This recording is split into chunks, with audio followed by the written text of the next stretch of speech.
व्यासपीठावरील खरं पहिलंच व्याख्यान असं आहे. खरं सांगते, स्वतःसाठी टाळ्या वाजवणार असाल, ग्रामपंचायतीसाठी वाजवणार असाल, तुमच्या सेवाभावी जी संस्था आहे त्याच्या पदाधिकाऱ्यांसाठी वाजवायचं असेल तर सगळ्यांसाठी टाळ्या वाजवा. कारण पहिलं एकमेव असं व्यासपीठ आहे भाऊजी की मला असं बोलावं लागतं की आदरणीय व्यासपीठ आणि व्यासपीठावरील उपस्थित सर्व मान्यवर, इथे कुणीच मान्यवर नाहीये. म्हणजे खऱ्या अर्थाने गावासाठी, गावातल्या लोकांच्या सुधारणेसाठी जी ही चळवळ तुम्ही केलेली आहे ती लक्षात येण्यासारखी आहे की इथं भाषणबाजी नाहीये, कुणाचा मानपान नाहीये, कुणाला काही नाहीये, वक्ता येतो त्याचा सत्कार होतो आणि आमच्या गावासाठी तुम्ही काय देऊ. बसलेल्या सगळ्या माझ्या मित्र मैत्रिणींना असं म्हणते, बऱ्याचदा व्याख्यानाला इतक्या ठिकाणी जाते, महाराष्ट्राच्या बाहेरही गेलेली आहे, पण बऱ्याचदा असं होतं की महिला वर्ग जास्त असतो, पुरुष वर्ग खूप कमी असतो. पण इथं आता मी बघायला मिळते की संख्या तोडीस तोड आहे. 50% महिला आहे, 50% पुरुष आहेत. म्हणजेच खऱ्या अर्थाने तुम्हाला ह्या चळवळीचे तुम्ही एक मोठे सहभागी किंवा एक सहकारी आहात. त्यामुळे सगळ्यांना थँक्यू. ह्या जी काही चळवळ ह्या सेवाभावी संस्थांनी सुरू केलेली आहे त्या संस्थेला इथून पुढच्या सगळ्या त्यांच्या कारकिर्दीसाठी माझ्याही शुभेच्छा. पुढे मागे काही आणखी काही वेगळं लागलं माझ्याकडून करण्यासारखं तर मी नक्की तुम्हाला हे करेन. मोबाईल बंद करण्यामागचा सगळ्यात पहिला उद्देश आहे की आताच्या ज्या काही गोष्टी घडत निघालेल्या आहेत, मग प्रत्येक वेळी पेशंट मला एकच विचारतो, डॉक्टर काय खाऊ काय खाऊ काय खाऊ काय खाऊ. अरे प्रत्येक गोष्ट जर खाण्या ह्या गोष्टीवरच जर घडली असती तर एवढे हार्ट अटॅकचं प्रमाण वाढलं नसतं. कारण हार्ट अटॅकचं प्रमाण वाढतंच मुळात बैठी जीवनशैली, आरामात आयुष्य घालवणं, व्यायामाचा अभाव, XYZ सगळं माहिती आहे तुम्हाला, मी काही वेगळं सांगणार नाही. आणि बैठी जीवनशैलीची सुरुवात जी झाली, मला विषयच दिलाय तुझं आहे तुझं पाशी. मी आजच्या व्याख्यानात काही वेगळं सांगणार नाही. असं खावा, हे करा, ते करा, असं करा. ढीक सोशल मीडिया आहे, त्याच्यावर ढीकभर गोष्टी तुम्हाला पाहायला मिळतात. मीडिया एवढा स्ट्रॉंग आहे आपला की पेपरमध्ये सगळ्या गोष्टी छापून येतात, तुम्ही वाचत असता, सगळे शिक्षित आहात. मला आज इथे एक छोट्या गोष्टी, थोडा बास कमी कराल का? मला असं वाटतं बास थोडा जास्त होतोय. मला आज फक्त तुम्हाला एक गोष्ट अतिशय महत्वाची तर सांगायची आहे.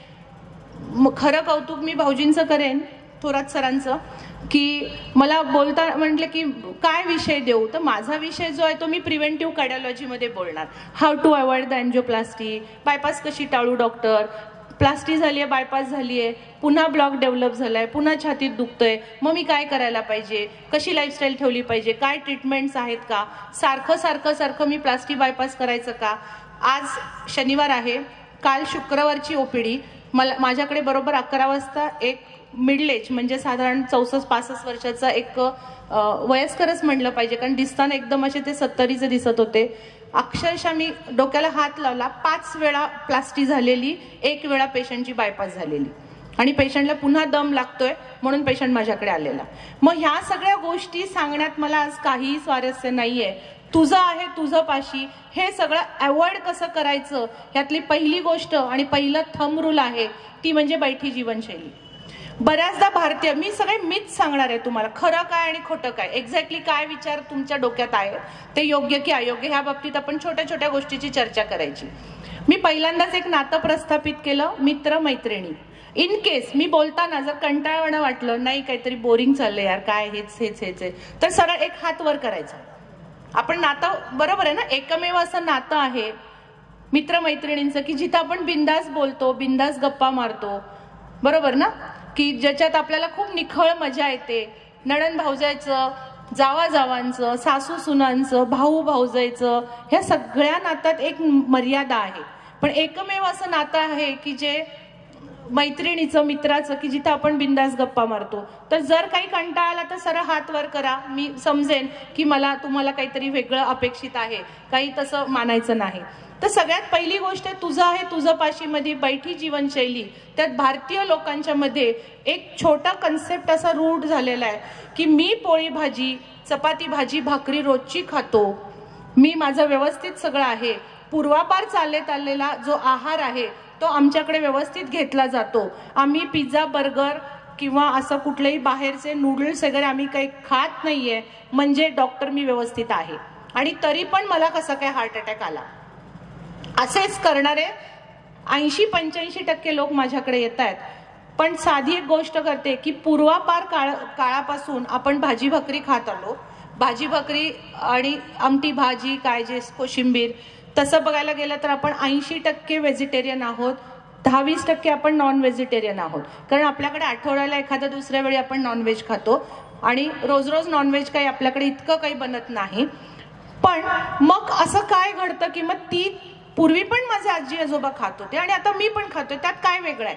पण तुम्ही एक गोष्ट कधी लक्षात ठेवली आहे का, पूर्वीचे जे लोक खात होते त्यांच्या स्वयंपाकघरामध्ये मिक्सर नव्हता, त्यांच्या स्वयंपाकघरामध्ये वाटण घाटण केलं जायचं, हाताने वाटलं जायचं. त्यांच्याकडे दळणवळणाची साधनं कमी होती, लांब पल्ल्यापर्यंत ते लोक चालत जायचे, गाडी पकडायला बस पकडायला. जर जायचं असेल तर बैलगाडीतनं जायचं. बैलगाडीतला प्रवास इथं बऱ्यापैकी सगळ्यांनी केला, मी पण केलेला आहे. कशा पद्धतीने ते अंग हलत असतं, आणि आता आपण जिम मध्ये जाऊन व्हायब्रेटर लावतो, अंग हलवून हलवून हलवून घेतो, तर ते पूर्वी नॅचरली होत होतं. आणि त्यामुळे जे भाजी भाकरी किंवा जी भाकरी भात खाल्ली जायची, ज्याला आपण पिष्टमय पदार्थ म्हणतो, ज्याला तुम्ही कार्बोहायड्रेट्स म्हणता, की ह्या कार्बोहायड्रेट्सच्या पचनानंतर ग्लुकोजची निर्मिती होते आणि ग्लुकोज कॅलरीज वाढवतात. तेवढ्या कॅलरी जर आपण बर्न नाही केल्या, खर्ची नाही पाडल्या, तर त्या डिरेक्टली फॅटमध्ये कन्वर्ट होत असतात. पण ते पूर्वी होत होतं. पूर्वी त्यांना त्यांचं इवन वाळवणं घातली जायची, लांब बायका आत बाहेर कंटिन्युअसली करायच्या, उन्हात यायच्या, दारात यायच्या, का त्यांना विटॅमिन डी मिळत होतं. आता सगळ्या गोष्टी हे आहेत. अक्षरशः म्हणजे इस्लामपूरमध्ये सुद्धा आम्ही पूर्वी असं मला टेन्शन यायचं की अगं बाई पुरणपोळी करायची आहे, आपल्याकडे बुत्ती देणं हा प्रकार असतो ना वाटायला वगैरे, मग 500-400 आणि एवढ्या पोळ्या सगळ्या बायका एकत्र यायच्या, मिळून करायच्या वगैरे. आता तेही राहिलेलं नाही. आता सगळं ऑर्डर, तुम्ही काही देऊ नका, आम्ही काही घेत नाही, असले उद्योग करायचे नाहीत. अशा पद्धतीने आपली लाईफस्टाईल आता सगळ्यांची चेंज होती. मग यामध्ये तशी आपली शारीरिक हालचाल कमी आली. एका मिनिटात तुमचं मसाला होतोय, तुम्हाला वाटण घाटण लागतच नाहीये, मग का नाही संधिवात होणार. घराच्या बाहेर पडलं की बुडाखाली सगळ्यांच्या गाड्या आलेत, गाडी असल्याशिवाय कोणी जातच नाही.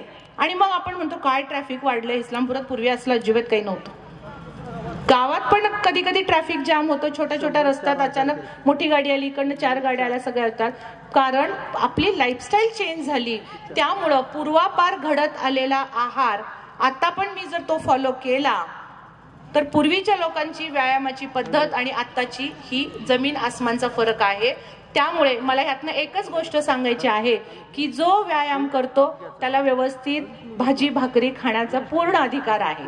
कारण तो कॅलरीज आधी बर्न करतो, तेवढ्या तो ऊर्जा खर्ची पाडतो आणि मग तो इंटेक घेत असतो. त्यामुळे आपला कॅलरी इंटेक किती आहे, आपण खातो किती आणि आपला लॉस किती, ह्याचं गणित कुठंतरी मांडणं गरजेचं आहे. हे मी सांगत बसले तर मला 4 तास लागतील. शिंगटे मॅडम माझे विद्यार्थिनी आहे, मॅडम तुम्हाला खूप चांगल्या पद्धतीने सांगू शकतात की हे कॅलरी इंटेक आणि लॉस कशा कशा पद्धतीने करायचं असतं. सगळ्यात महत्वाची गोष्ट असते ती म्हणजेच व्यायामाला जीवनाचा अविभाज्य घटक म्हणून समजा. आपला व्यायाम कसा असतो, नको बाई सकाळी सकाळी सगळे बघतात, मी तर काय जाणार नाही. मग पहाटेच जाणार, ते पण अशी साडीचं असं घडणार निवांत. मग आज काय तुमच्याकडं, मग आज कोण आले, नणंद आली आहे, मग काय स्वयंपाक, आता काय बघू मटणच आणणार, दुसरं काय करणार आहे, मग हे करणार, मी ते करणार, असं करणार. इवन मी जिथे फिरायला रोज सकाळी तळजाईला जाते पुण्यामध्ये, तिथे सुद्धा असे ग्रुपच्या ग्रुप आहेत आणि सगळे ग्रुप भरपूर फिरतात. तिथे ट्रॅक आहेत 3.5 किलोमीटर, 4 किलोमीटर, 6 किलोमीटर, 8 किलोमीटर, अशी पूर्ण जंगलमध्ये आहे की असं वाटत नाही की आपण पुण्यात आहोत असं. आणि तिथे ग्रुप काय करतात, फिरतात आणि बाहेर येऊन त्यांच्या पार्ट्या असतात. माझ ह्याच्याकडे चहा, इथे पण असणार आहे. कारण टपरीवर सकाळी सकाळी चहा पिणं हा पुरुषांचा एक असा विरंगुळाचं ठिकाण झालेलं आहे की भरपूर फिरून यायचं. बरोबर ना, बरोबर बोलतेय ना. तर टपरीवर जाऊन चहा प्यायचा आणि मग आज तुझ्याकडनं चहा, परवा त्याच्याकडनं चहा, मग काहीतरी कुणाचं घरात काहीतरी चांगलं घडलं, गाडी घेतली, मुलाने काहीतरी अचिव्हमेंट केली की मग तुझ्याकडनं पार्टी, आणि ती party misal pav vada sample like that आपल्या बऱ्यापैकी असतं. त्यामुळे कृपा करून शक्यतो ह्या गोष्टी जेवढ्या टाळता येईल तेवढ्या टाळा. आता सगळ्यात भीती सगळ्यांना कोणाची वाटते हो, कोलेस्ट्रॉलची, बरोबर ना? मगाशी मॅडम पण बोलले हार्ट अटॅक येतो, हार्ट अटॅक येतो. मग तुम्हाला असं वाटतं की हार्ट अटॅक आला म्हणजे कोलेस्ट्रॉलचा असा अकराळ विक्राळ राक्षस आहे, त्याला इकडून ऑइल पडतंय, इकडून ऑइल पडतंय, सगळीकडनं असा तो चीज आणि बटर आणि लोणी आणि तुपाने माखलेला असा कोणतरी राक्षस आहे आणि तो तुमच्या शरीरामध्ये आतमध्ये एंट्री करतो. हा हा हा हा, आता मी येणार, आता मी तुझ्या रक्तवाहिनीला ब्लॉक करून टाकणार, इकडचा रक्तपुरवठा तिकडे जाऊ शकणार नाही आणि मग तुला हार्ट अटॅक येणार. इथपर्यंतच आपल्याला कोलेस्ट्रॉल माहिती आहे, बरोबर? सगळ्यांना कोलेस्ट्रॉल बद्दलची भीती आहे? ओके, आज मी सगळ्यात महत्वाची कोलेस्ट्रॉल बद्दलची भीती तुम्हाला पूर्ण काढून टाकते. कारण जी प्रॅक्टिस मी करते पुना प्रिव्हेंटिव्ह कार्डिओलॉजी सेंटरचं जे आहे, तिथं मुळातच पेशंटची पेशंट असलेली भावना आम्ही कमी करायचा प्रयत्न करत असतो. कारण जर तो आजार समजून घेतला, जर त्याची कारणमीमांसा समजून घेतली आणि त्याच्यावर करणारे उपाय जर आपण समजून घेतले तर आपणही हार्ट अटॅक टाळू शकतो. जरी प्लास्टिक बायपास झालेली आहे, ब्लॉकेजेस झालेले आहेत, पुन्हा तुम्हाला त्रास होतोय आणि मग एक भीती बसते की डॉक्टर पुन्हा तो खर्च नकोय, पुन्हा मला हॉस्पिटलायझेशन नकोय. आपण करू शकतो. कारण माय डिअर फ्रेंड्स, तुम्ही सर्जरीला जावा, बायपास करा, प्लास्टिक करा, आणखी कुठलाही ट्रीटमेंट करा, 70% आमच्या ट्रीटमेंट काम करत असतात. 30 ते 40% तुम्हाला तुमच्या जीवनशैलीत आमूलाग्र बदल करायचा. मग जीवनशैलीतले बदल करत असताना हे खावा, हे खाऊ नका असं करण्यापेक्षा त्याचा कन्सेप्ट साधी आपण समजून घेऊया. पहिला कन्सेप्ट आहे कोलेस्ट्रॉल, जो सगळ्यांना भीतीदायक वाटणारी गोष्ट. काय आहे कोलेस्ट्रॉल? कोलेस्ट्रॉल वाईट आहे? कोणाकोणाचं म्हणणं आहे की कोलेस्ट्रॉल वाईट आहे? कुणाचंच नाही, कोलेस्ट्रॉल चांगला आहे. कोलेस्ट्रॉल ही गोष्ट दोन प्रकारची असते. सगळ्यात पहिलं, कोलेस्ट्रॉल ही वाईट गोष्ट नाही. शरीरामध्ये कोलेस्ट्रॉल असतं कारण आपले हॉर्मोन्स, आपले विटॅमिन्स, ह्या सगळ्या गोष्टीचं जे निर्मिती आहे किंवा तुमच्या ज्या सेल, पेशी माहिती आहे ना सगळ्यांना, शाळेत शिकला असाल, पेशी, उती, सेल वगैरे ह्या गोष्टी सगळे शिकलेले आहेत. तर त्याचं जे मेम्ब्रेन आहे ते इंटॅक्ट ठेवण्याचं त्याला भूकच मुळात लागते दोन गोष्टींची, एक लिपिडची म्हणजे कोलेस्ट्रॉलची आणि दुसरं असतं ते म्हणजे प्रोटीनची. म्हणजे मुळातच सेल, पेशीनं भूक लागते कोलेस्ट्रॉलची, कोलेस्ट्रॉल पाहिजे. विटॅमिन्स आणि हॉर्मोन्स निर्मिती करायला सुद्धा कोलेस्ट्रॉलची गरज आहे. मग एवढं चांगलं कोलेस्ट्रॉल असताना तुम्ही त्याला बॅड कसं म्हणू शकता? मग आता त्याचे मिथ्स कसे कसे? सगळ्यात पहिलं गोष्ट की कोलेस्ट्रॉल वाढलं तर हार्ट अटॅक येतो. एक्झॅक्टली आहे, हे एक कारण आहे. पण प्रत्येक वेळी सिम्पटम दिसतात का? नाही. 80 ते 90% जर तुमचं कोलेस्ट्रॉल वाढलेलं असेल तर तुम्हाला लक्षणं दिसणार नाहीत. तुम्ही असिम्पटमॅटिक असता. जेव्हा तुम्हाला सिम्पटम डेव्हलप होतात, दम लागणं, छातीत दुखणं, पाठीत दुखणं, डावा हात जड येणं, चालताना अस्वस्थ वाटतंय, कुणीतरी प्रेशर दिल्यासारखं वाटतं, डॉक्टर मला इथं दुखतं, लोअर जॉ पेन, लोअर जॉ म्हणजे जबडा दुखतो. बऱ्याचदा आपण मिसगाईड होतो की अरे हे माझं दातांचं दुखणं आहे का? काही वेळा कुणीतरी घसा पकडल्यासारखा वाटतो. कधी कधी तुम्हाला धडधड जाणवते.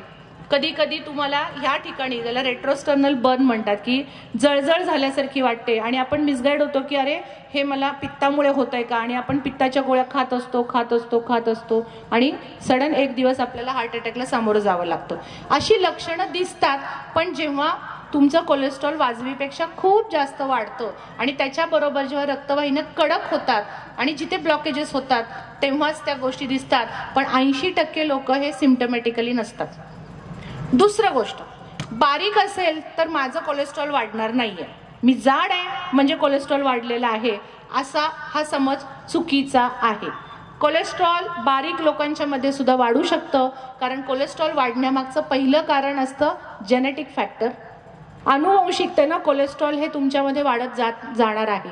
त्यामुळे फॅमिलीमध्ये जर कोलेस्ट्रॉलची वाढलेलं कोलेस्ट्रॉल आहे, त्यामुळे जर हार्ट अटॅक आलेला आहे, अशा व्यक्तींनी त्यांच्या पुढच्या पिढीने स्वतःची काळजी घेणं ही गरजेची आहे. मी सांगणार आहे की तुम्हाला कुठल्या कुठल्या तपासण्या करायच्यात, लगेच घाबरायचं नाही.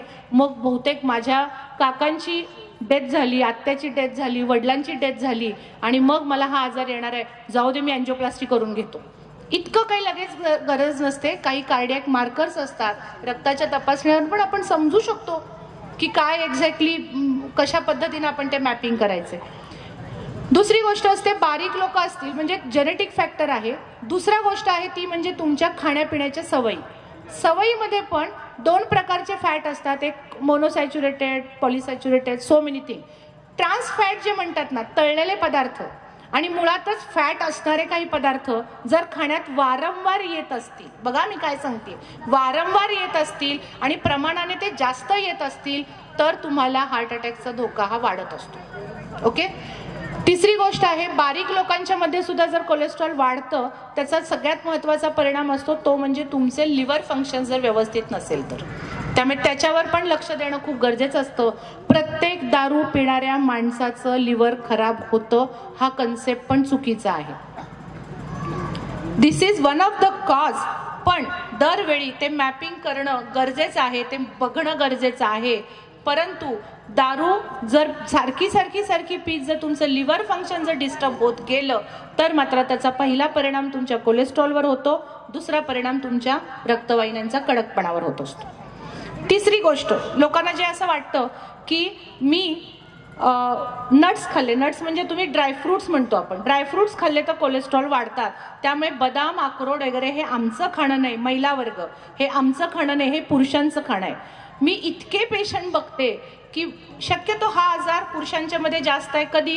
जोपर्यंत तुमची मासिक पाळी आहे तोपर्यंत स्त्रीला हार्ट अटॅकचे चान्सेस हे खूप कमी राहतात, खूप कमी, लिस्ट असतात. कारण तिचे पाळीचे जे हॉर्मोन्स आहेत ते ह्या सगळ्या कोलेस्ट्रॉलला वगैरे प्रॉपरली मेंटेन ठेवत असतात. द मोमेंट तुमची पाळी थांबते, पिशवीचं ऑपरेशन झालं, पाळी थांबली, मेनोपॉज सुरू झाला की तिचा हार्ट अटॅकचा धोका हा तितकाच वाढतो. कारण माझ्याकडे जेवढे पेशंट येतात त्यातले जवळजवळ 70% पुरुष आहेत आणि 30% महिला आहेत. मग महिलांनी लगेच निवांत व्हायची गरज नाहीये. जसं आपलं मेनोपॉज सुरू होतो तसं हार्ट अटॅकचे चान्सेस हे वाढत राहत असतात. मग सगळ्यात महत्त्वाची गोष्ट आहे की ह्या कोलेस्ट्रॉलला जसं आपल्या म्हणतात की मग पुरुषांनाच होतो, मग डॉक्टर मी तर काय खाणार नाहीये, काय असेल ते बदाम, अक्रोड आमच्या ह्यांना द्या, आमच्या मुलांना द्या. बरोबर ना? मी बरोबर बोलतेय? मला काही नको. आपल्याकडे उपास करतात, उपासाबद्दल पण मी बोलणार आहे. त्यावेळी अक्रोड बदाम खाणं हा आपल्याकडचा कन्सेप्ट नाहीये. कारण तुमच्या म्हणण्यानुसार हे पैलवानाचा आहार आहे आणि मसल बिल्टअप करायचे असतील तर तुम्हाला हे खाल्लं पाहिजे. मैत्रिणींनो, आपल्या रक्तवाहिन्या सुद्धा मस्क्युलरच असतात, त्यांनाही त्या कोलेस्ट्रॉलची गरज असते. परंतु ड्रायफ्रुट्स खाण्याने कोलेस्ट्रॉल कधी वाढत नाही. त्यातल्या त्यात अक्रोड, बदाम, रेझिसला काय म्हणतो आपण, मनुके आणि काजू, पिस्ता हे तुम्ही खाऊ शकता प्रमाणात. पुन्हा एकदा मी सांगते, प्रमाणात खाऊ शकता. भिजवून खाल्ले डायजेशनला खूप चांगलं आहे. जर तुम्हाला पचन संस्था, कसे पचायला जड असतात, पण जर तुम्ही ते भिजवून खाल्ले तर आणखी मग साल काढू का असं काढू, काही काढायचं नाही. ॲज इट इज भिजवायचं आणि ते पूर्ण चावून खायचं. ते पाणी टाकून द्यायचं. बऱ्याच वेळा असं की ते पाणी पण पिऊन टाक, त्यात अर्क उतरलेला असतो. हे सगळं पेशंट सांगतात, मला काही माहीत नाहीये. पेशंटने मला 17 वर्ष झालं मी या प्रॅक्टिसमध्ये, सगळ्यांनी शिकवलं मला, असं असतं तसं असतं. मग मी जाऊन घरी वाचायचं, असलं काही असतं का? मग म्हणायचं नाही असं काही त्याचा संबंध नाहीये. जर भिजवून खाल्ले पचायला हलके होतात आणि सगळ्यात महत्त्वाचं ॲब्सॉर्प्शन सॉफ्ट होतं, पटकन फास्ट होत असतं. दुसरा गोष्ट आहे, लोकांना असं वाटतं की काजू बॅड फॉर द हेल्थ. प्रमाणात काजू हे चांगले आहेत, फक्त खारवलेले काजू, खारवलेले पिस्ते, आजकाल किवी, मँगो, बरीचशी फळं ही ड्राय करतात, ड्राईड करून साखरेच्या पाकात बुडवून ती दिली जातात. आणि मग आपण म्हणतो की नाही आमच्या मुलांना आम्ही किवी देतो बाई, ड्राईड किवी देतो. हे शक्यतो आपल्याकडे नाही आहे गावाकडे, पण जर पुण्या मुंबईत आलात ना तर आमच्या सगळ्यांच्या टेबलवर असे ते पडलेले असतात. आम्ही मँगो देतो, आम्ही हे देतो, विटॅमिन सी आहे बाई त्याच्यात. मग विटॅमिन सी गेलंच पाहिजे. अगं पण बाई ते साखरेत बुडवून काढलेलं आहे आणि ते ऑलरेडी ते ड्राय झालेलं आहे, तर त्यामुळे तसं विटॅमिन सी मिळतच नाही. त्यामुळे शक्यतो साखरेत बुडवून काढलेली ड्रायफ्रूट्स तुमच्यासाठी चांगले नाहीत. त्यामुळे 5 बदाम, 1 अक्रोड, 5 ते 6 मनुके, एखादी खजूर जर डायबेटीज नसेल तर, आणि एखाद दुसरे काजू रोज भिजवून जर चावून सकाळी जर खाल्लेत, 1 टोमॅटो बिया काढलेला, 1 मोसंबी नाहीतर संत्री. डॉक्टर फळं महाग आहेत, तुमच्यासारख्यांना परवडतात, आम्हाला परवडत नाही. परमेश्वर खूप चांगला आहे, त्याने कागदी लिंबू तयार केला. जर एक लिंबू पाणी जर तुम्ही त्याच्याबरोबर घेतलं आणि कोणतंही एखादं मुठभर कडधान्य जर घेतलीत, कडधान्य मोड आलेली, मोड जेव्हा येतात तुम्हाला माहिती आहे अंकुराची निर्मिती होते. अंकुर काय करतं, माझ्या विद्यार्थिनीला माहीत पण असेल, मी व्हिटॅमिन ई जेव्हा तुम्हाला शिकवलं तेव्हा मी असंच केली, आ ई ज्याच्यापासून निर्मिती होते ते विटॅमिन ई. त्यामुळे कुठलाही पेशी नवीन निर्माण करायचं आहे, माझी स्किन खूप कशी तरी झाली आहे डॉक्टर, मला परत रिज्युनेट करायची असेल तर रोज सकाळी मी सांगितलेले ड्रायफ्रूट्स थोडेसे भिजवून, एक टोमॅटो बिया काढलेला, एक कुठलंही क जीवनसत्वाचं फळ, डाळिंब, मोसंबी, संत्री, नसेल तर कागदी लिंबू आणि मूठभर मोड आलेली धान्य. Best breakfast in the world. सगळं मिळतंय तुम्हाला, चांगले फॅट मिळतात की ह्या सगळ्या ड्रायफ्रूट्समधून तुमचं HDL लेवल वाढत असतात, LDL वाढत नाही. त्यामुळे ड्रायफ्रूटच्या बाबतीतलं एक तुमचा गैरसमज आहे. तिसरा गैरसमज असा आहे की ज्याच्यामध्ये आपण म्हणतो की मांसाहार घेतला तर नॉनव्हेज घेतलं की कोलेस्ट्रॉल जास्त वाढतं. ज्या दिवशी कोलेस्ट्रॉलचा रिपोर्ट येतो, नाही नाही बास आता नॉनव्हेज बिनव्हेज सगळं बंद. नॉनव्हेज वाईट नाही आहे, ते प्रोटीन आहे. ज्या पद्धतीने आपण बनवतो भारतीय लोक की ज्याच्यात मुळातच तेल घातलं जातं, भरपूर त्याच्यामध्ये तेलात फ्राय केलं जातं, मग हळद मीठ घालून शिजवायचं, मग त्याच्यात मुळातच फॅट असतं आणि कापतानाच आपण सांगतो नाही नाही जरा चरबी घाला त्याशिवाय चव नाही येणार, त्याला कट पाहिजे. आपण कोल्हापूर सांगलीचे लोक आहेत, कटाशिवाय आपण खाऊच शकत नाही. आणि मग त्याच्यात भरपूर तेल घातलं जातं. जो मसाला तुम्ही घालता तो आधी ऑलरेडी तुम्ही तेलात कांदा, ते काय खोबरं, लसूण सगळं भाजून घेतलेलं असतं आणि पुन्हा तेल घालता आणि चांगलं परतता. त्यात जर जावई घरात येणार असेल, नणंद घरात येणार असेल तर एक्स्ट्रा तेल त्याच्यात टाकलं जातं. बरोबर का चूक? बरोबर. आणि मग असं बनवलेलं जे हे आहे ते तुम्ही नॉनव्हेज खाता, that non veg is bad for your health. मग फॉरेन कंट्रीजमध्ये ते तर 100% नॉनव्हेज खातात. पण जर कोण इथे बाहेर जर फिरून आला असाल, मी परवा सिंगापूरला गेले होते, 100% नॉन व्हेजिटेरियन लोक होते ते, 100%. पण त्यांचं खाण्याचं मी पद्धत बघितली, ते सूप घ्यायचे. जे काही नॉनव्हेज ते बीफ पण खातात, 10 नंबर सुद्धा ते खातात, बिंदास खातात.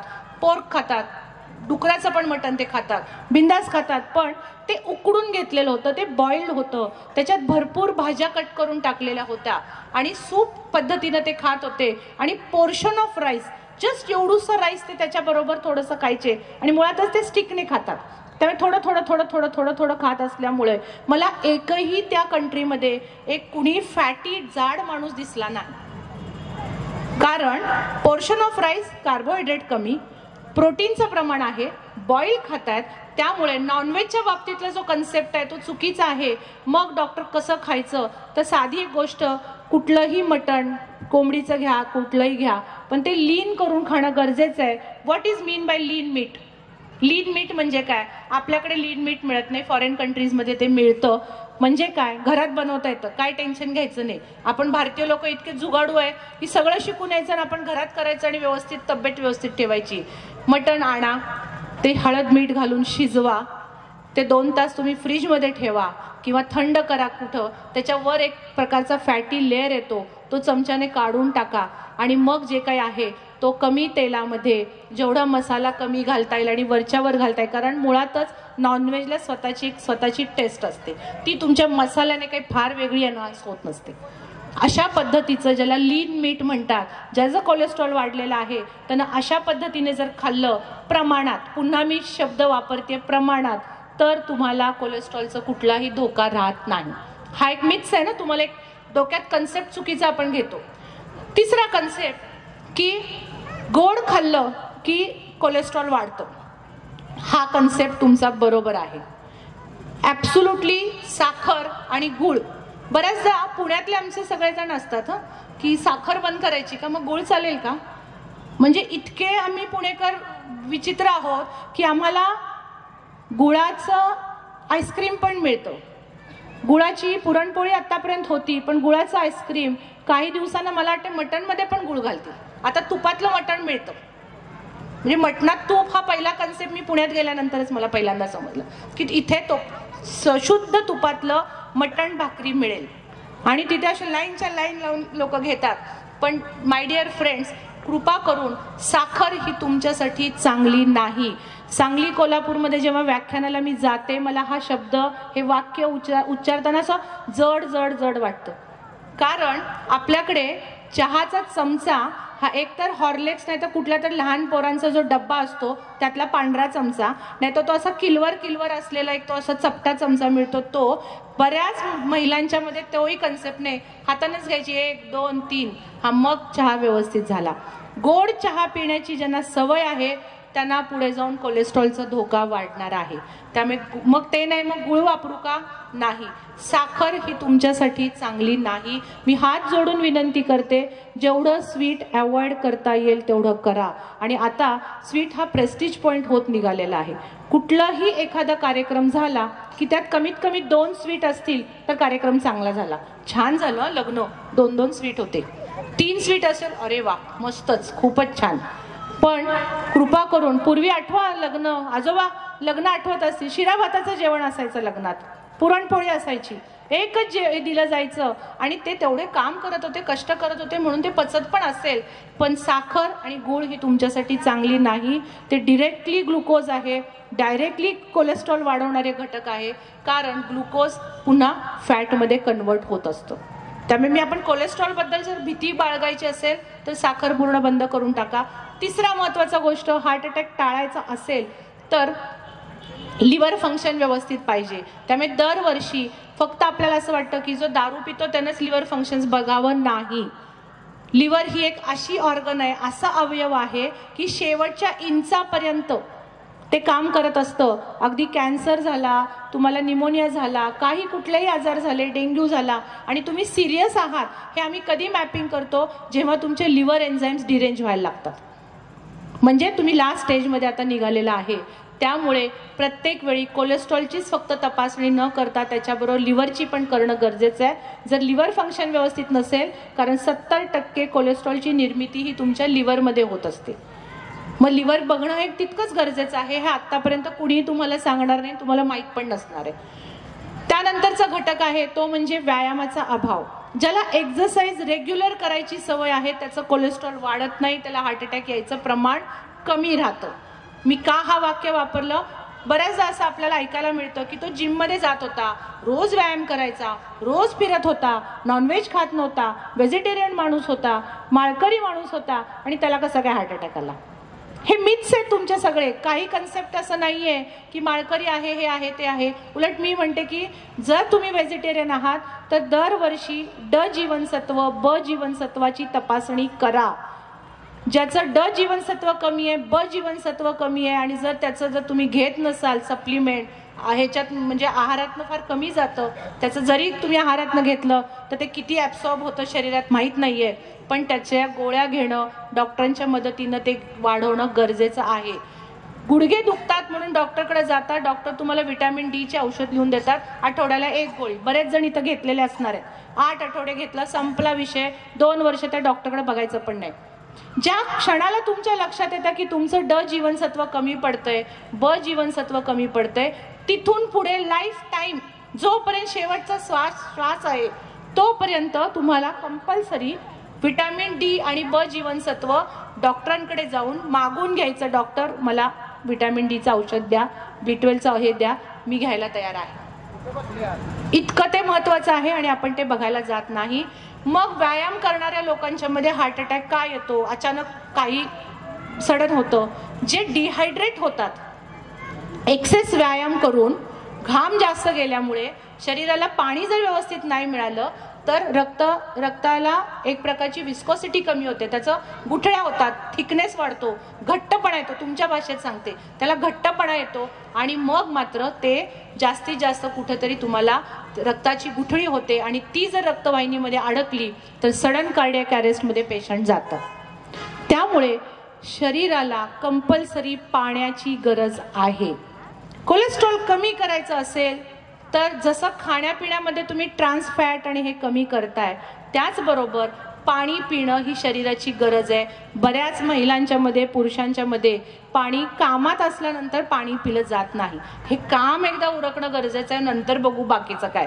पण जेव्हा तुम्ही करत असता तेव्हा प्रत्येक वेळी पातेलं उचललं, एक आमटी टाकली, ज्योत्स्ना पाटील मॅडम आठवायच्या, दुसरी भाजी टाकली, ज्योत्स्ना पाटील मॅडम कराय.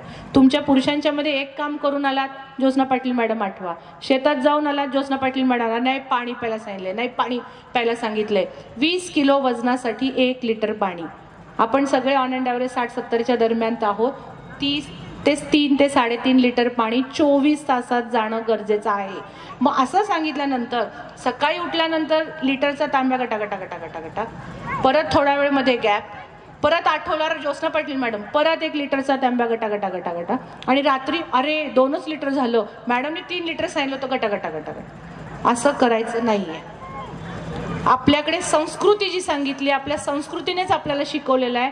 तांब्या भांड सांगितलेलं आहे. तांब्याभर पाणी, 1 लिटर पाणी घोट घोट घोट घोट तुम्ही दिवसभर प्यायचं आहे. आपली संस्कृती सांगते. आता संस्कृती बाटलीची आली. फ्रीज उघडला, बाटली घेतली, गटा. इकडे मोबाईल. आजकाल ही पद्धत झालेली आहे. आणि तो फ्रीज बंद करताना पण तो असं पायाने बंद केला जातो, बऱ्याचदा असं हाताने बंद केला जातो. असले काही उद्योग करायचे नाहीत. आपल्याला फ्रीज मधलं पाणी प्यायचं नाही.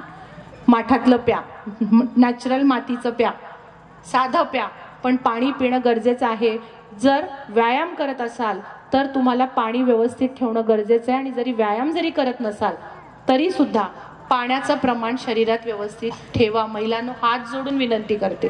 कारण मग तुम्ही म्हणता मग बाई लग्न आलं कुणाचं तरी, फेशियल करायला जाते मी, मग कुणाच तर काहीतरी आलं नाही, फेशियल करायला जाते. मग आजकाल पार्लरचा बिझनेस बऱ्यापैकी वाढलेला आहे. मी खरं सांगते, मी फेशियल रेअरली कधीतरी, लाड करून घ्यायचं असेल तर जाते. लाड करायचं, आज मला काहीतरी लाड करून घ्यायचे, काही गरजेचं नाही. तुम्हाला काही टेन्शन आहे, सासू सांभाळायची आहे, काय सांभाळायचंय, घरात भांडी घासायचे, 4 बायका असणार आहेत, सगळं तुम्हाला हातात मिळणार आहे, असं काही नसतं. ज्याला त्याला ज्याच्या त्याच्या पद्धतीनं टेन्शन, स्ट्रेस हे सगळं असतं. पण जर आपण छोट्या छोट्या टिप्स जर सांभाळल्या, साधी गोष्ट घ्या, 15 दिवसावर लग्न आलंय, व्यवस्थित 15-3 आठवडे पाणी व्यवस्थित पिऊन बघा, नाही ग्लो वाढला, ज्योत्स्ना पाटलांचं नाव बंद. साधी गोष्ट आहे, पाणी पित राहा, तो ग्लो आपोआप तुमच्या चेहऱ्यावर येतो. माझी काल एक मैत्रीण भेटली, खूप दिवसानं भेटली, मला जवळजवळ 6 वर्षांतर भेटली. तर ती म्हणली, अगं चेहऱ्यावरचा ग्लो तसाच आहे, थोडी फॅट जराशी वाढली. म्हणलं आता 50 मध्ये तेवढं होणारच ना जरासं याच्यात. पण तिने शब्द वापरला ना, आय एम व्हेरी हॅपी. अरे वा, ग्लो काही कमी झालं नाही, मग जाऊ दे तिकडे, काय पण होते. सो माय डिअर फ्रेंड्स, पाणी ही शरीराला खूप गरजेचे आहे. हार्ट अटॅक पासून वाचायचं असेल तर पाणी पिणं गरजेचं आहे. पण ज्यांना हार्ट अटॅक येऊन गेला, ज्यांचं पंपिंग कॅपॅसिटी खूप कमी झाली आहे, 40 म्हणजे 30%, 25% वर गेली आहे, अशा लोकांना मात्र आम्ही स्वतःहून डॉक्टर पाणी रिस्ट्रिक्टेड सांगतो. कारण त्यांच्या हृदयावरचं लोड वाढवणं म्हणजे चुकीचं असतं.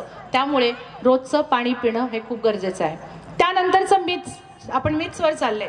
दूध प्यावं का न प्यावं? दुधामध्ये कोलेस्ट्रॉल असतं.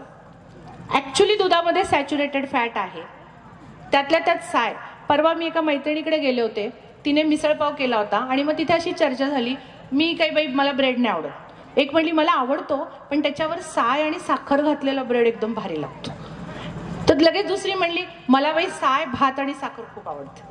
म्हणजे प्रत्येक जण आपापलं सांगत होतं. आणि कृपा करून जर अशी काही आवड तुम्हाला कुणाला असेल, साय साखर भात, साय ब्रेड और समथिंग लाईक, कृपा करून ती सवय बंद करा. सॅच्युरेटेड फॅट हे त्याच्यातनं जास्त जात असतं. त्यामुळे 2 वेळा साय काढून, पुन्हा एकदा मी तुमचे मिथ सांगते, 2 वेळा साय काढली, विरजली, घुसळली, लोणी काढलं, बरोबर ना, लोणी काढलं, ते कडवलं, घरी बनवलेलं तूप तुमच्यासाठी देवाने दिलेलं वरदान आहे. कारण त्याच्यामुळे HDL वाढतं, हाय डेन्सिटी लिपोप्रोटीन, जे चांगलं कोलेस्ट्रॉल वाढतं, बॅड कोलेस्ट्रॉल वाढत नाही. म्हणून ज्योत्स्ना पाटील मॅडमनी सांगितलंय तूप चांगलं आहे, मग तुपातली जिलेबी बेस्ट, मग तुपातलं आणखी काय, त्या सगळ्यावर असं चपचपून तेल. पुन्हा एकदा मी हा शब्द वापरते, प्रमाणात. पण रोजच्या जेवणामध्ये कमीत कमी 2 ते 3 चमचे सकाळ संध्याकाळ हे तूप हे आवर्जून आलं पाहिजे. That is good cholesterol, it's not a bad cholesterol. कोणतंही ऑइल जेव्हा तुम्ही रिहीट करता, म्हणून महिला वर्ग एस्पेशली तुम्हाला सांगते, तुपाचं प्रमाण जे तुम्ही घेता, की तूप गरम करतो ना दरवेळी, ते गरम करायचं, मग तेवढंच वापरायचं. पुरवून वापरलं पाहिजे हो, थोडंच असते आमच्याकडे, कुठं काही जास्त असते. पण जेव्हा तुम्ही ते गरम करून वापरता त्याच्यात फॅट हे वाढत जात असतं. जसं लोण्यातनं तूप झालं ॲज इट इज ते तुम्हाला घ्या, तुम्ही थोडं घ्या, कमी घ्या, पण ते परत रिहीट करू नका. ही सवय पूर्ण बंद करून टाका. दुसरं मिथ, अंड खाल्लं की कोलेस्ट्रॉल वाढतं. आम्ही नाही बाई अंडी बिंडी खात, ती काय पैलवान लोक खातात, रोज एक्सरसाइज करणारे लोक अंडी बिंडी खातात. अंड तुमच्यासाठी वाईट नाही. असं असतं तर गव्हर्नमेंटने ते प्रमोट केलं नसतं. संडे हो या मंडे रोज खाओ अंडे. कोण म्हणतं? ज्योत्स्ना पाटील मॅडम नाहीत म्हणत, गव्हर्नमेंट सांगतं. बरोबर ना? का गव्हर्नमेंट प्रमोट करतं? कारण अंड जर बघितलं वरती प्रोटीन आहे, ॲब्सोल्यूट प्रोटीन. आतला जो पिवळा भाग आहे ज्याला तुम्ही कोलेस्ट्रॉल म्हणून घाबरता, ते कोलेस्ट्रॉल ॲक्च्युली नाही आहे. त्याच्यात HDL कोलेस्ट्रॉल आहे, व्हिटॅमिन D आहे, लेसिथिन नावाचे काही घटक आहे की जे तुमचं HDL कोलेस्ट्रॉल, गुड कोलेस्ट्रॉल वाढवणारा घटक आहे. हां, ते अंड जर तुम्ही फ्राईड केलं, त्याला तेल घातलं, तशी चमचमीत पोळी, पोळीचं पण एक सांगते ज्याला काय म्हणतो आपण, ऑमलेट, अंड्याची पोळी. अंड्याची पोळी करायची, टक टक टक टक टाकली, परत आणखी वरनं चचरीत तेल घालायचं, मग ते उलटायचं आणि असं चांगला तेलात तळलेलं ऑमलेट हे दिलं जातं. त्यातल्या त्यात पाहुणा आला तर तुम्ही एक्स्ट्रा तेल घालता. जर तो पाहुणा लाडका असेल तर प्लीज तेल वापरू नका. हा तुम्हाला आवडत नसेल तर तेल घाला, त्याचं काय का होईना. बरोबर ना? सो कृपा करून अंड जर बॉईल खाल्लं तर ते वाईट नाही आहे तुमच्या शरीरासाठी. पण ते अंड जर तुम्ही भुर्जी केली भरपूर ऑइल घालून, त्याचं जर तुम्ही ऑमलेट केलं, अंडा बिर्याणी, अंडा फ्राईड राईस, ये वो, that is not good for the health. So मगाशी मी जो ब्रेकफास्ट सांगितला तो व्हेजिटेरियन लोकांसाठी होता. जर मुठभर मोड आलेली धान्य जर नको असतील तर एक पूर्ण अंड खाल्लं तर चालतं. पुन्हा दुसरं मिथ की एवढं प्रोटीन मग उष्णता नाही का वाढणार? बरोबर ना? ऑब्वियस तुमच्या मनात हा प्रश्न येतो. उष्णता म्हणजे काय? कॉन्स्टिपेशन, पोट साफ होत नाही, गॅसेस होतात, मूळव्याधाचा त्रास होतो, XYZ. तुम्हाला मूळव्याधाचा त्रास हा फक्त अंड्यामुळे होत नसतो. कुठला पण प्रोटीन घ्या, मग ते व्हेज प्रोटीन असो, नॉन व्हेज प्रोटीन असो, तुमचे स्प्राउटला काय म्हणतो आपण, मोड आलेली धान्य असोत किंवा नॉनव्हेज असो, प्रोटीन पचवायला पाण्याची गरज असते. प्रोटीन पचवण्यासाठी फायबरची गरज असते. त्यामुळे रोजच्या आहारामध्ये पालेभाज्या, सॅलड बिलडचं जे प्रमाण आहे ते जास्तीत जास्त ठेवा. हात जोडून विनंती करते. आम्ही एवढी शेती इथं आहे, पण पुण्यात राहताना मला त्या गोष्टीची खंत वाटते की तुम्ही सगळे शेती आहेत, अगदी इंचावर ऊस लावायचा नाही. यावर्षी 250-300 टन पडलाच पाहिजे. 1 गुंठा 2 गुंठा बाजूला ठेवा, स्वतःसाठी ठेवा. आणि जर शक्य झाल्यास तिथं सेंद्रिय पद्धतीचे सॅलड, भाजी, मुळा, गाजर, काकडी काय लावता येत असेल तर लावा. शेळीसारखी भाजी खावा. शेळी खाते ना सारखी, तुरतुर भाजी खात असते, तसं खा. पण सॅलड, फायबर हे तुमच्यासाठी गरजेचं आहे. कुठलंही प्रोटीन, व्हेज नॉनव्हेज प्रोटीन पचवायचं असेल तर पाणी व्यवस्थित पिलं पाहिजे. फायबर इंटेक खूप महत्त्वाचा पाहिजे. फायबर इंटेक, तंतू म्हणजे ज्याला आपण पालेभाजी वगैरे सगळं म्हणतो. आणि तिसरी गोष्ट आहे ती म्हणजे त्याला व्यायाम गरजेचा आहे, तर हे प्रोटीन तुम्हाला डायजेस्ट होतं. जर हे तुम्ही पाळलं नाही तर उष्णता वाढते. चुकीचा समज होता ना आत्तापर्यंत की अंड्यामुळे वाढतं, अंड्यामुळे काही नाही. अंड हे तुमच्या शरीरासाठी बेस्ट आहे, पण ते पद्धतीने खाणं गरजेचं आहे. सगळ्यात शेवटचा भाग असतो तो म्हणजे एवढं सगळं आहे खाण्याचं. मी आता बरंच बोलले, कोलेस्ट्रॉल बद्दल खूप खूप खूप गोष्टी सांगितल्या. अजून काही तुम्हाला शंका असतील तर हातवर करून मी शेवटी विचारणार आहे की ह्याच्या बाबतीत काय, त्याच्या बाबतीत काय. सगळ्यात महत्त्वाचं म्हणून तर मी सुरुवात व्यायामाने केली. जसं खाणं पिणं तुमच्या हार्ट अटॅकला लांब ठेवतं, त्याचा दुसरा भाग असतो तो म्हणजे तुमची मानसिकता. आणि त्या बाबतीत तुमच्या या जी चळवळ आहे, साध माणुसकीची सेवाभावी संस्था आहे, तिने चांगली काळजी घेतली. उद्याचं व्याख्यान मला वाटतंय तुमच्या एकत्र कुटुंब पद्धती आणि याच्यावरच तुम्ही ठेवलेलं आहे. खरंच ती काळाची गरज आहे. मित्रांनो, आपण काय करतो, एखादी व्यक्ती समोर आली, तुमची भांडणं आहे, बघा मी सांगते, पटतंय का बघायचं फक्त. ती व्यक्ती तुमची समोर आली की तुम्ही काय करता, मी नाही बघणार तिच्याकडे, ती माझ्याशी बोलली नाही, मी का बोलू. ती व्यक्ती म्हणणार जाऊ दे, मी पण नाही बोलणार. दुसऱ्या दिवशी परत समोर आली, काय निर्लज्ज आहे, सारखी सारखी समोर येते, देवा हिचं तोंड नको मला, असं आपण ताणत असतो. पण ते टाळताना किती ताण द्यायला लागतो आपल्याला. नाही नाही बघायचं नाही, नाही ती माझ्याकडे बघते, नाही ती इकडे बघते. इन्स्टेड ऑफ दॅट एक व्यक्ती तुमच्यावर रुसली आहे, ती समोर आली, तुम्ही छानपैकी हसलात, ती काय म्हणा काय निर्लज्ज आहे, काल एवढी भांडली ना आता हसते. ओके, ती तुमच्याशी बोलणार नाही, तुम्ही शांत राहा. परत दुसऱ्या दिवशी तिसऱ्या दिवशी तुमच्या समोर येईल, पुन्हा तुम्ही हसा, ती जराशी लाजेल, जर आपण जास्तच ताणतोय का. परत तिसऱ्या दिवशी ती तुमच्या समोर येईल आणि मग ती म्हणेल अगं कशी आहेस, बरी आहेस का, विषय मिटला. कारण जर ताणाताणीचे जर रिलेशन्स तुमच्यामध्ये जर असतील तर मात्र तुमचा हा एक्स्ट्रा बर्डन वाढत जातं. मैत्रिणींनो, परवाच मी एक छोटासा एक क्लिप बघितली, माझ्या मैत्रिणीने बहिणीने मला टाकलेली होती. तिचा सगळा अख्खा व्हिडिओ मी नंतर बघितला. तिचं असं म्हणणं होतं की जेव्हा एखादी मित्रमैत्रिणी तुमच्या जवळ येतात, तुम्हाला वर जायचंय, कुठेतरी वरती जायचंय आणि वरती एव्हरेस्ट गाठायचंय, एव्हरेस्ट गाठताना आपण सगळ्यांना बरोबर घेऊन जाऊ शकतो का हो? नाही. एक कोणतरी शेर्पा असतो, एक कोणतरी असतो, तो तुम्हाला गाईड करत असतो, तुम्ही हळूहळू हळू वर जाता. हे जीवन पण असंच आहे. सगळी नाती आपल्यासोबत येणार नाहीत.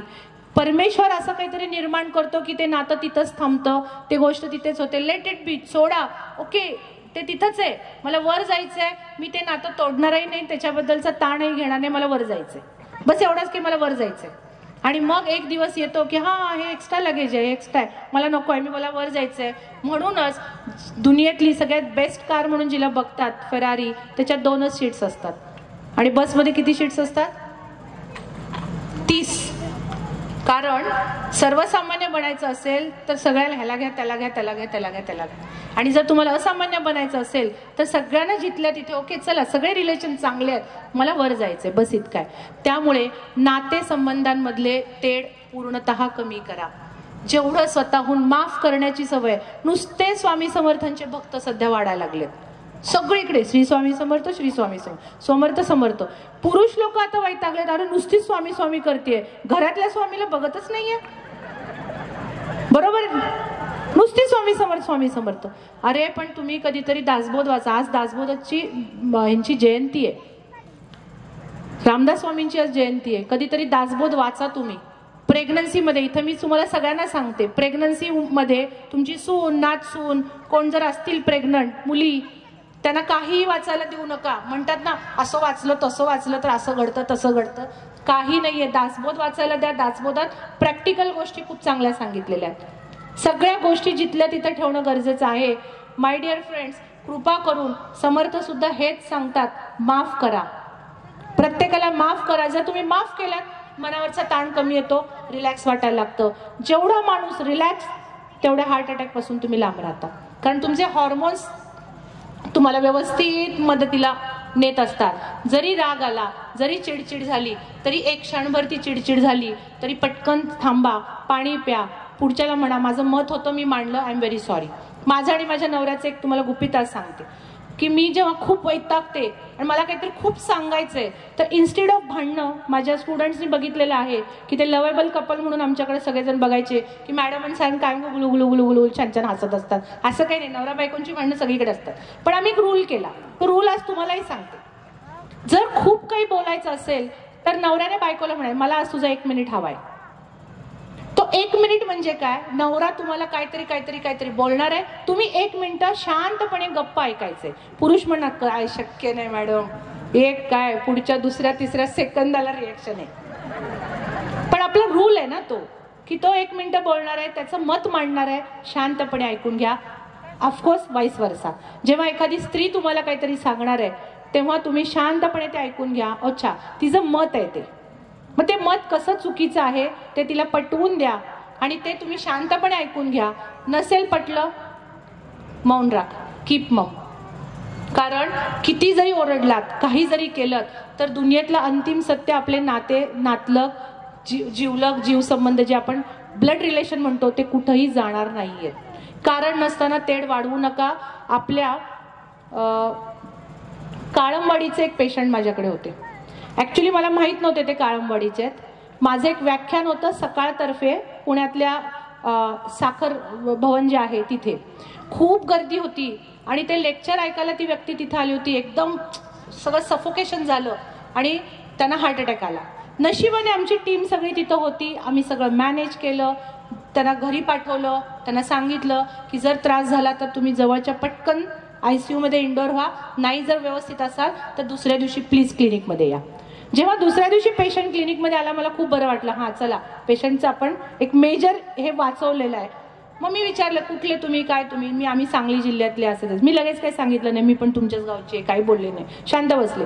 म्हटलं काय हे आहे? नाही मॅडम, आमचं खूप स्ट्रेस सध्या वाढला आहे. मला 3 मुली आहेत आणि त्या 3 मुलींच्या मध्ये माझ्या भावाचं आणि माझं जरा भांडण झालंय. एक 2 गुंठे जागा तो म्हणतोय मला पाहिजे. म्हटलं किती? 2 गुंठे. म्हणजे तुमची जमीन किती आहे? 4 एकर आहे. 4 एकर म्हणजे गुणिले 44 ना, 44 गुंठे इज इक्वल टू 1 एकर ना, काहीतरी कसं आहे? 40 म्हणजे 4 चौक 16, 160 गुंठा. 160 गुंठ्यामध्ये 2 गुंठे तो भाऊ मागतोय. का तर मला मुलं आहेत आणि मला जर ऍडजस्ट कर बाबा. 160 मध्ये 2 आणि त्याच्यासाठी हार्ट अटॅक आणायचं, मर जायचं. कुणी सांगितलंय? घे बाबा, अजून 2 घे, मला हार्ट अटॅक नकोय, मला जगायचंय. अशी वृत्ती आपल्याकडे आहे का? नाही आपली वृत्ती. त्यामुळे कृपा करून मानसिक ताणतणावाचं व्यवस्थापन करणं ही काळाची गरज आहे.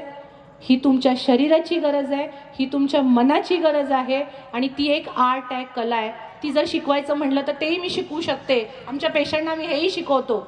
पण आता ते जर म्हटलं तर 1 तास आणखी लांबेल. घरात भूक लागलेली असते, बऱ्याच ठिकाणी तुम्हाला जायचं असतं. सो मानसिक ताणतणावाचं व्यवस्थापन करणं ही काळाची गरज आहे. रोज कमीत कमी 30 मिनिटं ते 45 मिनिटं चालणं. मी काय सांगते बघा, cardio respiratory exercise. It should be brisk walk, fast चालणं.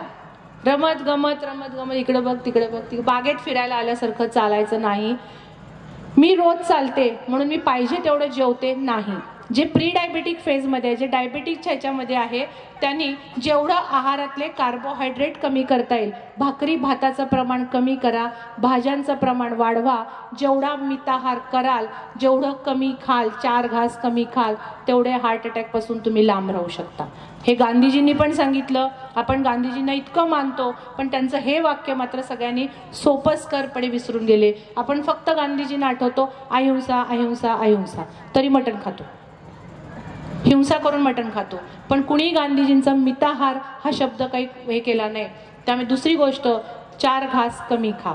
मानसिक ताणतणावाचं व्यवस्थापन करत असताना त्याच्या पुढची गोष्ट आहे, व्यसनांपासून लांब राहा.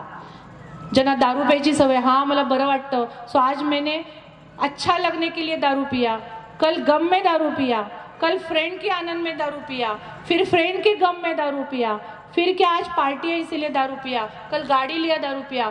हर रोज आपको एक ना एक दिवस सेलिब्रेशन आहे, गम है, सेलिब्रेशन आहे. मग प्रत्येक वेळी तुम्ही त्याचा आधार घेणार का? कारण ते क्षणिक तुम्हाला व्हॅझोडायलेटेशन देतं, रक्तवाहिन्या मोठ्या करतं. हेच तुमच्यासाठी मिशरी लावून काम करणं. मिशरी लावायची, तोंडात धरायची आणि करायचं. तुम्हाला हार्ट अटॅक येतो तेव्हा आम्ही जिभेखाली गोळ्या देतो. का तर जिभेखाली पटकन फास्ट ॲब्सॉर्प्शन होत असतं. तिथेच तुम्ही तंबाखू ठेवता. पुरुष वर्ग, महिला वर्ग मी सांगते, तिथंच तंबाखू ठेवताय आणि तुम्ही काम करत असता. तुम्हाला किक बसल्यासारखी वाटते, छान वाटतं, पण डिरेक्टली निकोटिनिक ॲसिड तुमच्या ब्लडमध्ये गेल्यामुळे रक्तवाहिन्या कडक होतात. हार्ट अटॅकला तुम्ही आमंत्रण देत असता. कारण एक हार्ट अटॅक आला, तुम्हाला वाचवण्यासाठी कमीत कमी 50,000 ते 1,00,000 रुपये खर्च असतो. आणि त्याच्या पुढं जर सर्जरी वगैरे म्हटली, जर एन्जिओप्लास्टी, बायपास वगैरे काही करायचं म्हटलं तर तो पुन्हा 1,00,000 खर्च असतो. 2,00,000 बाजूला ठेवा, मिश्री घासा. मी सगळ्या पेशंटला सांग, 2,00,000 बाजूला ठेव, मिश्री घास. आला हार्ट अटॅक, पैसे देऊन टाक. का डॉक्टरांना पैसे द्यायचे? कशासाठी? आपण तुझं आहे तुझं पाशी, तुम्ही स्वतःची काळजी घेऊ शकता. सो कंपल्सरी व्यसनांपासून लांब राहा. मगाशी जसं मी सांगितलं, मायक्रोन्यूट्रिएंट्स, विटॅमिन्स, मिनरल्स. शिंगटे मॅडम, मी जे काही शिकवलं तुम्हाला त्यावेळी, कृपा करून तुम्ही सगळ्या इथल्या गावकऱ्यांना सांगा, मॅडमना मी बऱ्यापैकी विटॅमिन्स आणि ह्याचे आम्ही शिकवलं होतं, त्या तुम्हाला त्यात मदत करतील. कंपल्सरी त्यांना जाऊन बसा त्यांच्यासमोर आणि सांगा, डॉक्टर मला काय हवं आहे, मी काय काय करायचं आहे. कित्येक वेळा मी इथं व्याख्यान देते, इथून पेशंट पुण्याला पण येत असतात की डॉक्टर काय करू, फक्त मला एवढं सांगा की मी करू काय हवं आहे. आणि अशा पेशंटना विटॅमिन्स, मिनरल्स त्याचा समावेश आहारामध्ये असणं गरजेचं आहे. बाय हुक और क्रूक न के न प्रकारे BP आणि शुगर कंट्रोलमध्ये ठेवण्याचा प्रयत्न करा. माझी शुगर 250 असते हो, नेहमीच असते, त्यात काय एवढं, नेहमीच असते. अरे नेहमीच चुकीची असते. तुमची शुगर ही 140च्या आतच पाहिजे, जेवणाच्या आधीची 120च्या आतच पाहिजे. That is rule. आणि तो काही करून गोळ्या वाढवा, आहारात बदल करा, काही करा, पण sugar and BP should be under control. आणि शेवटचा अतिशय महत्त्वाचा घटक आहे तो म्हणजे योग आणि प्राणायाम. मला वाटतं ह्याच्याबद्दल तुम्ही बऱ्यापैकी तुमच्या गावकऱ्यांना चांगलं ज्ञान दिलेलं आहे. पण स्ट्रेचिंग एक्सरसाइज, बऱ्याचदा तुम्हाला गुडघे दुखतात ना, कोणाकोणाचे गुडघे दुखतात हात वर करा. मैत्रीण आहे ना आपण, काय लाजायचंय त्याच्यात, हात वर करा, माझे गुडघे दुखतात. ओके, साधी गोष्ट आहे. एखादा फिजिओथेरपिस्ट गाठा, त्यांच्याकडनं स्ट्रेचिंग व्यायाम शिकून घ्या. तुमचे मसल हे ताणले गेलेले असतात, त्याला ड जीवनसत्व ब जीवनसत्व कमी पडलं असतं, त्याला व्यायाम कमी पडलेला असतो. नुसते चालताय पण स्ट्रेच नाही करत. आल्यानंतर योगा कंपल्सरी, योग आणि प्राणायाम 15 ते 20 मिनिटं रोज रोज रोज करा. महिला वर्ग, सगळी दुनिया बाजूला ठेवा. एक दिवस हे सगळं इथंच पडणार आहे आणि आपण जायचंय. किती वर्ष जगला त्याला अर्थ नाहीये, कसे जगला त्याला खूप महत्व आहे. त्यामुळे निरोगी आयुष्य जर जगायचं असेल तर आज ज्या काही मी 4-5 गोष्टी सांगितल्या त्या व्यवस्थित पाळणं गरजेचं आहे.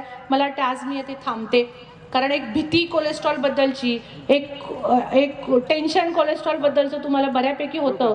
हार्ट अटॅक तुम्ही टाळू शकता, 101% टाळू शकता. आलेलं बायपास प्लास्टिक तुम्ही टाळू शकता, 101% तुम्ही टाळू शकता. बरेच काही टेक्नॉलॉजी आहे. मी पुण्यामध्ये प्रॅक्टिस करते. बऱ्याच लोकांना माहीत पण नाही की एक्झॅक्टली काय करते, बऱ्याच लोकांना माहीत नाही.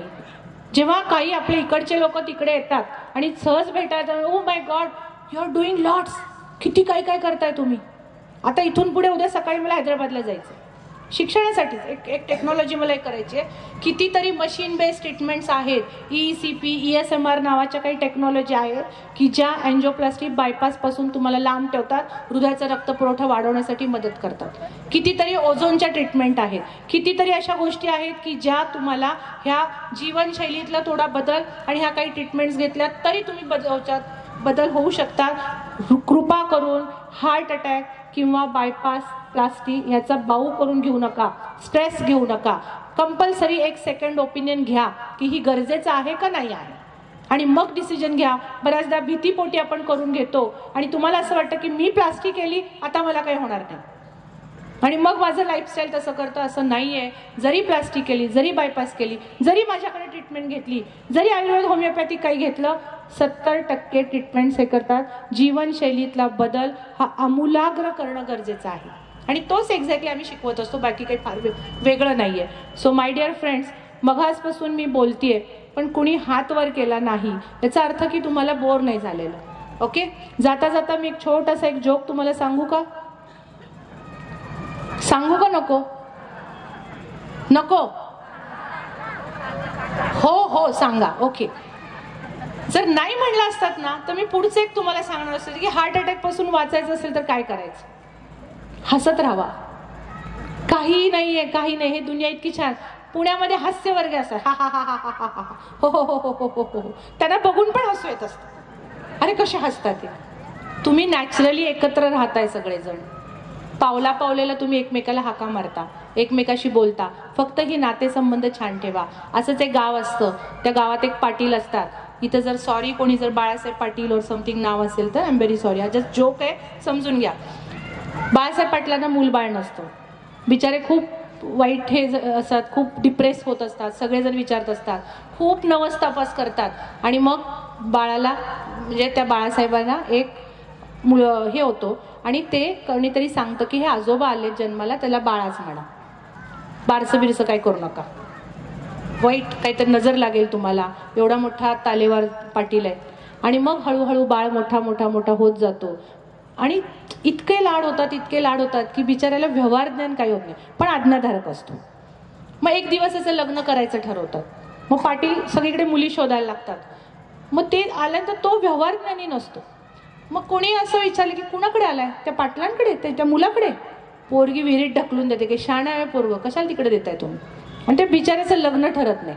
मग शेवटी पाटील विचार करतात, अरे काय करू आता, मग 400-500 किलोमीटर लांब कुठं जाऊया जिथं आपल्याला कोणी फारसं ओळखत नाही, तिथली एखादी मुलगी बघूया. आणि ते जातात आणि तिथं गेल्यानंतर बाळाला जाताना सांगितलेलं असतं, हे बघ झाला एवढा तमाशा खूप झाला, आता तिथं गेल्यानंतर काय कमीपणा तेवढा येऊन देऊ नको, 4 गोष्टी जास्त सांग पण कमी सांगू नकोस.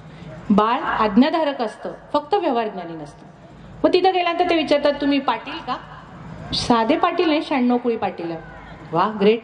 मग जमीन का एक 4-5 एकर जमीन आहे का? 25 एकर बागायत शेती आहे आमची. शिक्षण BA MA झालोय मी. नोकरी आहे का? मग 25,000 पगार आहे मला फिक्स. तालेवर पाटील आहेत, जमीनदार आहेत, बागायत शेती आहे. ओके चला.